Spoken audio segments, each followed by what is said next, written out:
Everyone, నమస్తే. Welcome to ASHA Shiva sweets. ఇంకా ఈరోజు వచ్చేసి రెస్టారెంట్ స్టైల్ పాలక్ పన్నీర్ ఎలా ప్రిపేర్ చేసుకోవాలో చూద్దాం. అది కూడా ఇంట్లోనే ఈజీగా. ఇంకా దానికోసం నేను ముందుగానే ఇలా 3 కట్టల పాలకూరను తీసుకుని ఉడికించుకున్నాను. దాంట్లోకి ఇంకా ఒక 2, 3 పచ్చిమిర్చి వేసి ఇలా మెత్తగా పేస్ట్ చేసుకోవాలి. ఇలా మిక్సీ పట్టుకోవాలి. దానికోసం ఇలా పొయ్యి వెలిగించుకొని ఒక కడాయి పెట్టుకొని 2 స్పూన్ల ఆయిల్ వేసుకుందాము. యాక్చువల్గా మేము హైదరాబాద్లో ఉన్నప్పుడు రెస్టారెంట్కి వెళ్ళిన ప్రతిసారి రోటీ ఇంకా పాలక్ పన్నీరే ఆర్డర్ చేసేవాళ్ళం. మా ఆయనకి చాలా ఇష్టం పాలక్ పన్నీర్ అంటే. అందుకనే నేను మా ఆయన కోసం పాలక్ పన్నీర్ నేర్చుకున్నాను. ఇంకా ఆయిల్ వేడెక్కింది కదా, దాంట్లోకి ఒక 3, 4 పచ్చిమిర్చి, ఇంకా 1/2 స్పూన్ జీలకర్ర, తర్వాత ఇలా సన్నగా కట్ చేసి పెట్టుకున్న ఒక మీడియం సైజు ఆనియన్ వేసుకొని స్టవ్ని లో ఫ్లేమ్లో పెట్టుకొని ఇలా మొత్తం బాగా కలుపుకోవాలి. ఆనియన్స్ మొత్తం గోల్డెన్ బ్రౌన్ వచ్చేదాకా వేయించుకుందామండి. ఎందుకంటే ఇంకా ఆనియన్ గోల్డెన్ బ్రౌన్ వస్తేనే ఈ పాలకూరకి ఈ ఫ్లేవర్ చాలా బాగా పడుతుంది.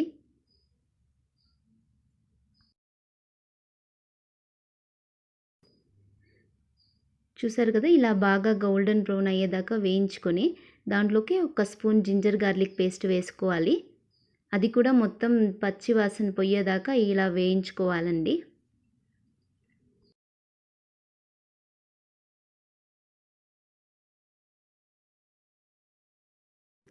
ఇంకా చూస్తున్నారు కదా, ఈ అల్లం వెల్లుల్లి పేస్ట్ కూడా ఆల్మోస్ట్ పచ్చి వాసన పోయింది. ఇంకా ఇలా బాగా వేయించుకున్నాక మనం ముందుగానే ఇలా గ్రైండ్ చేసి పెట్టుకున్న పాలకూర వేసుకుందాం.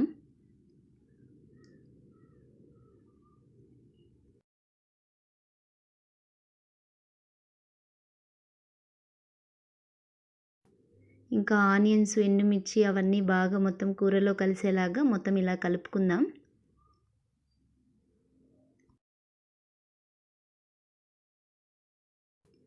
చూస్తున్నారా, మొత్తం ఇలా మిక్స్ చేసుకున్న తర్వాత లిడ్ క్లోజ్ చేసి ఒక 5 మినిట్స్ అలా ఉడకనిద్దామండి.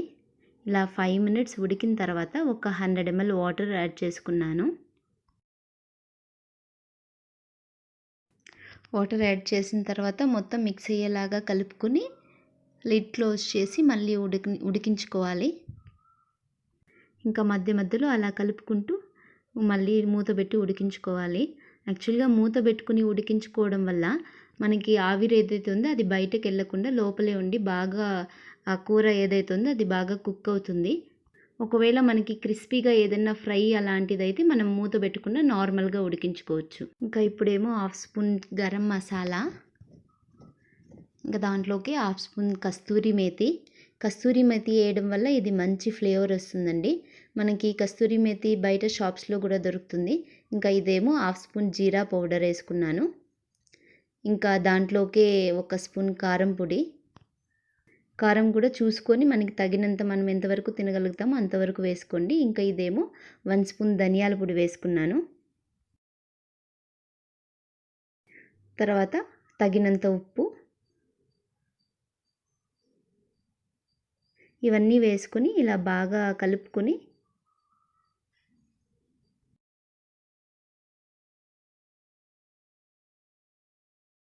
ఇవన్నీ ఇలా బాగా మిక్స్ చేసుకుని మళ్ళీ మూత పెట్టి ఉడికించుకోవాలి. ఒక 5 మినిట్స్ ఇలా ఉడికిన తర్వాత మళ్ళీ మూత తీసి ఇంకోసారి అన్నీ బాగా కలగలుపుకోవాలి.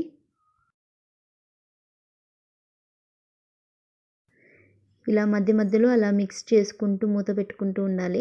దాని తర్వాత ఒక 4 స్పూన్ల బటర్ వేసుకోవాలి. చూస్తున్నారు కదా, ఒక 4 స్పూన్ల బటర్ వేసుకుని ఆ బటర్ని కూడా మొత్తం మెల్ట్ అయ్యేలాగా ఇలా కలుపుకోవాలి.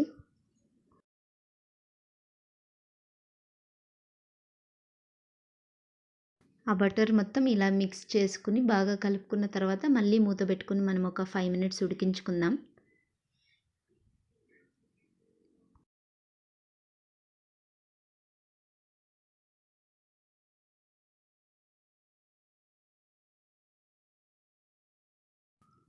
ఇంకా ఇలా ముందుగానే కట్ చేసి పెట్టుకున్న 100 గ్రామ్స్ పన్నీర్ వేసుకున్నాను.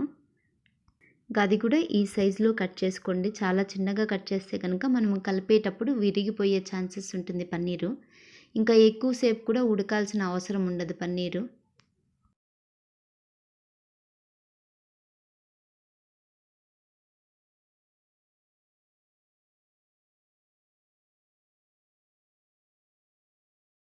ఇంకా ఈ పన్నీర్ మొత్తాన్ని బాగా కలుపుకుని మనం మూత పెట్టి ఇంకో కొంచెం సేపు ఉడికించుకుందామండి. ఇంకా చూస్తున్నారు కదా, రెడీ అయిపోయింది.